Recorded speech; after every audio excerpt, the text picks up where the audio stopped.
Hey everybody, welcome to the Mana Leek. I'm John as always, and here is December 30th update on all of the preview cards. And as expected, the floodgates open today with a metric crapload of cards being previewed. So let's dive right in, shall we? Up first, previewed by Dog, was Cunha, Hound of Athreos. Cunha, Hound of Athreos is 1 white-black for a legendary creature Hound at rare. It's a 3/3 with Vigilance, Menace, and Lifelink, 3 abilities for 3 heads. As well, creature cards in graveyards can't enter the battlefield, and players can't cast spells from graveyards. Obviously, built-in hate for the format, no more escaping. This, of course, is Cerberus, the Guard of the Underworld is what this is based on, so really cool bit of flavor here, and the card just seems super good. A 3/3 for 3 with 3 relevant text and a bit of hate seems great. Now remember, this is a symmetrical effect, so it's going to affect you too, but I think this card will be solid and limited, and obviously there's going to be some questions on this being sideboard or some sort of taxes style card right here. So yeah, Cunha looks just good. Up next is Storm Herald, which was previewed by Savage. Storm Herald is 2 in red for a creature human shaman at rare. It's a 3/2 with haste. These are hard words to say right after each other. When Storm Herald enters the battlefield, return any number of aura cards from your graveyard to the battlefield attached to creatures you control. Exile those auras at the beginning of your next end step. If those auras would leave the battlefield, exile them instead of putting them anywhere else. Really cool card here. Obviously going to be a huge build around, whether it be for limited or for standard or for pioneer or who knows what. Of course, you could do some really broken stuff with things like Eldrazi Conscription and other very scary auras, and who knows what kind of auras are going to pop up in Theros. Now be aware this will attempt to return things like Enchant Land, but since it does say creatures you control, the enchant lands will stay in the graveyard. They won't come back because it does have that little clause there. But yeah, really cool card. I'm really hoping this is a build around in limited because I want to give it a go. But if it's not, well, Commander players, you got something to have some fun with here. Up next is a Monocolored God. We have Purphoros Bronze-Blooded. Purphoros Bronze-Blooded is 4 in a red for a legendary enchantment creature god at Mythic. It's a 7/6 indestructible. As long as your devotion to red is less than 5, Purphoros is not a creature. Other creatures you control have haste, and you can pay 2 in a red. You may put a red creature card or an artifact creature card from your hand onto the battlefield, sacrificing it at the beginning of the next end step. So it's sneak attack. Except you can't sneak attack Emrakul, but you could sneak attack some big scary red legendary pigs. I think there might be one of those kicking around. And of course, artifact creatures could be a little bit scary too. Really cool little card here. I love the way the Theros Monocolored Gods tend to work, having some sort of static ability for your creatures and then an activated ability. They're my favorite design of the gods. This one, again, doesn't seem crazy busted like we have seen in Amonkhet God style, but still seems pretty good and pretty scary. 7/6 for 5 if you've got 5 devotion. It's pretty good. Ox of Agonis is up next. Ox of Agonis is 3 red for a creature Ox at Mythic. It's a 4/2. When Ox of Agonis enters the battlefield, discard your hand, then draw 3 cards. Escape for red and exile 8 other cards from your graveyard. Ox of Agonis escapes with a +1/+1. This is a lot of good stuff, but at Mythic, I don't really know about this. And as well, there was a story blurb with the Ox. The Ox is a legendary Ox of the Underworld. And this card is not legendary, which is weird. But yeah, a 4/2 for 5. Not a big fan of that. I don't like 4/2s for 4. Discarding your hand, drawing 3 cards. That is good. We saw that with, I believe it was Bedlam Reveler, I want to say was the name of the card. It's good. It's definitely relevant because, of course, you empty your hand, you discard your hand of 0 cards, and you draw 3. That's great. The exile is nutty. Red, and 8 other cards that you have to exile is kind of insane, and for doing that you get a +1/+1 counter on it, plus you get to re-trigger the discard and draw 3. I don't know. It's weird. It should be legendary. I don't know why it's not, and Mythic seems too high for this. I think we'll see how it plays out. We'll see if it becomes a role player in Standard. I can't imagine it becomes a role player elsewhere, but we'll see how it goes. But it's a little bit of a miss on the Mythic for me. And I should point out that was previewed by r/Magic Arena, and Purphoros was by Ehrlich MTG. Brian Giant was previewed by Show. Brian Giant is 6 and a blue for a creature giant at common. It's a 5/6. This spell costs 1 less to cast for each enchantment you control. It's a common creature. It's filler for draft. Obviously, it's probably not going to see much play elsewhere. There's just better stuff for your enchantment commander decks and stuff like that. But yeah, if you can get this down to costing, 5 mana, 4 mana, 3 mana, it's fine. And if you can't, it's garbage. That's about all there is. NYX Lotus was previewed by Gabby Sparts. NYX Lotus is 4 generic mana for a legendary artifact at rare. NYX Lotus enters the battlefield tapped. Tap, choose a color, add an amount of mana of that color equal to your devotion to that color. It's a Lotus. It's fine, but it's not a black Lotus. Don't get too excited here. It's legendary, which means you can only have one on the battlefield, so you're not going to be going crazy that way. It's basically Nykthos, Shrine to Nyx, which was a great card in Standard and has seen some play elsewhere, but it's 4 mana, it comes in tapped, it's real slow. It's real slow. In competitive Magic, you can't be, dirtling around till turn 5, 6, 7. You need to get going. So we'll see if this has a place in Standard at all, but I expect this to be relegated to Commander. Field of Ruin is back as previewed by Masters of Modern. Field of Ruin, of course, is a land that you can tap for colorless, or you can pay 2, sack it, and blow up a non-basic land, and each player goes and gets a basic land to replace it. So you get yours back for sacking Field of Ruin, and they get theirs back for the one they destroyed. We know this card. It's been a Standard All-Star, and it's going to continue being a Standard All-Star. Good to see it back. Erebos Blackhearted is up next, as previewed by r/MagicTCG. Erebos Bleakhearted, not Blackhearted, is 3 and a black for a legendary enchantment creature god at Mythic. It's a 5/6 indestructible as long as your devotion to black is less than 5. Erebos is not a creature. Whenever another creature you control dies, you may pay 2 life if you do draw a card. Pay 1 and a black, sacrifice another creature. Target creature gets -2/-1 until end of turn. Erebos looks totally fine. Nice low mana cost. Big old body if he's active. The static ability is great, especially because it's a May. You're not going to kill yourself like you might with something like a Midnight Reaper.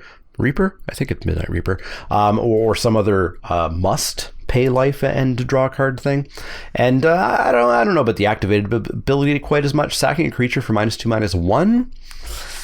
Obviously, it's going to mess up combat, but it's not exactly just picking creatures off left and right. So seems like a fine card and exactly how I want my Theros cards. I'm not saying this is a busted crazy super mega bomb, and I'm happy about that fact. It is just a regular bomb, and that is good. To the surprise of no one, the temples are back, as previewed by Channel Fireball. We get Temple of Enlightenment, Deceit, Malice, Abandon, and Plenty, the 5 that we did not get in Core Set 2020. They, of course, enter tapped, tap for 1 of either color, and they scry 1 when they come in. Standard all-stars, not all-stars exactly, but role players, every deck plays temples usually, just because that scry is really good. And, if you're not a deck that's doing something on turn 1, this is a great turn 1 play. Underworld Breach is up next, as previewed by Commander's Brew. Underworld Breach is 1 and a red for an enchantment at rare. Each non-land card in your graveyard has escape. The escape cost is equal to the card's mana cost plus exile 3 other cards from your graveyard.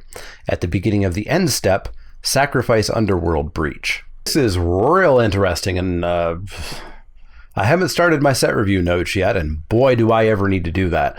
But I don't know how I'm even going to grade this. 2 mana is nice and cheap, which means you're going to have the mana to cast your escape card. Presumably you would have the 3 cards. I don't know if you're necessarily going to be limited in a whole lot of situations where you can escape a couple of things. But one cool thing is that this does allow you to escape instants and sorceries, which I don't believe we've seen any of yet. But then, at the end of the turn, goodbye this. I don't know. I'll have to play with it to see how it goes. This is going to be one of those cards where I'm just not really going to know what to say about it. Woe Strider is up next, as previewed by Star City Games. Woe Strider is 2 and a black for a creature horror at rare. It's a 3/2. When it enters the battlefield, create an 0/1 white goat creature token for some reason. Sacrifice another creature. Scry 1. That's right. Don't pay anything. Just do it. Escape 3 black, exile 4 other cards from your graveyard. Woe Strider escapes with 2 +1/+1 counters on it. This is going to be big. It's been a while, or at least it feels like it's been a while since we've had a free sacrifice outlet. We've had Witch's Oven, which you of course have to tap to sack, which is a cost, and not having to sack or not having to pay anything to sacrifice a creature is definitely going to ramp up the combo shenanigans or just the max value shenanigans. Always great to see a free sacrifice outlet. I'm so happy this card's back. May get me a little bit more interested in Standard. And of course, Aristocrats for Canlander and Commander and etc. is definitely going to take a look at this card. I love this card. I really like the look of it, and I'm happy to see it printed. Neela Sharpeyed, or at least that's the current translation of this card, is up next, as previewed by multiplayer.it. Neela is 3 and a green for a legendary enchantment creature god. She's indestructible, of course, and a 5/6. As long as your devotion to green is less than 5, Neela Sharpeyed is not a creature. Creature spells you cast cost 1 less to cast, and pay 2 and a green, reveal the top card of your library. If it's a creature card, put it into your hand. Otherwise, you may put it into your graveyard.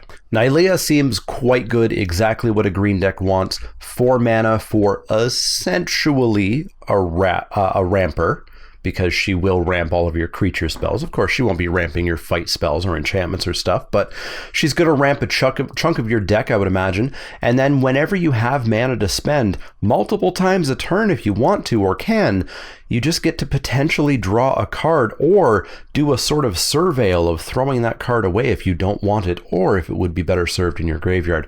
Neela seems great. I think I probably like her more than Purphoros and Erebos at the moment, but I'm going to have to play with them. Again, not absolutely insane super mega busted bomb, but what I like to see in my mythic bombs. Really good, but I don't give up the second they play it. Up next is Thirst for Meaning. Thirst for Meaning is 2 and a blue for an instant at common. Draw 3 cards, then discard 2 cards unless you discard an enchantment card.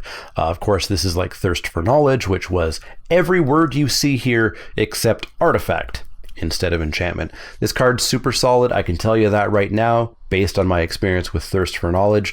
You are going to be drawing 3, discarding 1 a lot of the time in this format. If your deck does not have enchantments, A, I don't know what format you're drafting. It's not Theros. And B, don't play this card, except maybe still just play it, because 3 mana draw 3 at instant speed is real good. This card's going to be a relatively high pick. I can say right now, without even having seen a lot of the format, don't sleep on this card if you think it looks bad, because it's not. Up next is Wrath of Storm, which is the current translation. This was previewed by WeChat, the Tencent Chinese chat application, I believe. It is 2 red for a sorcery. Wrath of Storm deals 4 damage to each creature and each planeswalker. It's a red wipe, sort of. It's a red sort of Anger of the Gods style wipe, and it hits planeswalkers, which is absolutely huge. This is going to be a totally okay card. It's going to be a card that I don't draft as much because I tend to not want wraths too much, and especially not damage style wraths, because boy does it suck when you see this in your hand and you see it just killing way more of your own things and not many of your opponent's things. But I could see this having a role in Standard for sure. Up next is a card currently being translated as Chained Guardian, also previewed by Tencent and WeChat. This is a creature Minotaur Warrior for 1 red-green. It's a 4/4 with Trample, and Chained Guardian can't attack unless you control another creature with power 4 or greater. This is similar in fashion to something like Raging Crunch that we know from War of the Spark. Yeah, that was War of the Spark. Where it's a 4/4 that can block, and can block pretty darn well for 3 mana, which is undercosted. But of course, you're going to want to be in a bit of a beefy deck. Perhaps you're beefing them up through the use of auras or things like that, so that this can actually attack. Probably a total role player for the red-green deck. I would bet that this is one of the signpost uncommons for the deck, and that deck is going to be big stuff. And this will be right at home there. To catch up on the weekend, yesterday we had Timoret Calls the Dead, previewed by Wizard of the Coast Facebook. It's 2 and a black for an Enchantment Saga at rare. Act 1 and Act 2, put the top 3 cards of your library into the graveyard. Then you may exile a creature or enchantment card from your graveyard. If you do, create a 2/2 black zombie creature token. The third act, you gain X life and scry X, where X is the number of zombies you control, which theoretically would be at least 2, could be more depending depending on how many zombies you have, less depending on what happened in the intervening turns. I'm not super sold on this for limited, at least, just because I have to see more of the set. At the moment, Escape is cool, and I'm sure there's graveyard shenanigans, but I don't necessarily know about milling 3 of my cards, exiling 2 of them to get a 2/2 each time, potentially missing. It's going to be pretty rare that you miss, and there is not a creature or enchantment in those 3 or your other cards. But you could miss. You could actually just get nothing out of this card, and then you get a little tiny bit of life, and you scry a tiny amount of cards. We're going to have to see how the rest of this set looks, but this looks pretty bad to me at the moment. And for other decks, or for other formats, I don't know. It's kind of hard to say. This just feels a little bit too weak all around. The last card to catch up on is Galia of the Endless Dance, as previewed by Raymond Jawadi from Game of Thrones, the person who composed the music for the Theros Beyond Death trailer. Galia is red-green for a legendary creature satyr at rare. She's a 2/2 with haste. Other satyrs you control get +1/+1 and have haste. Whenever you attack with 3 or more creatures, you may discard a card at random. If you do, draw 2 cards. This card seems just super good. It's a 2/2 for 2 with haste. That's solid, and the fact that when you battalion, because battalion's here for some reason, you can discard a card at random and draw 2 cards. That's not too bad either. Of course, it's a little bit of a risk if you don't have just 1 card in your hand. So I don't think she's going to be, a crazy super mega bomb, but I think she's pretty darn solid. We'll have to see if satyrs you control getting +1/+1 is actually a thing, or if there's just a paltry number of satyrs. So that's going to wrap it up for today. There was a big old dump of cards today. I expect similar amounts for the next few days. We'll see how it goes, but I'll keep these videos going, keep going over all the cards, and asking you to tell me what you think of these cards. What's going on? What do you think of Timurit Calls the Dead? Is it as bad as I think it is? What are you hoping to sneak out with your Perforos? Let me know in the comments down below. As always, if you have any questions, comments, or suggestions, you can find me over on Twitter, Twitch, and Facebook. You can find me at patreon.com/ShamanAleek if you want to help out the channel that way. You can go over to inkedgaming.com/ShamanAleek to let them know that I sent you and get a referral that way.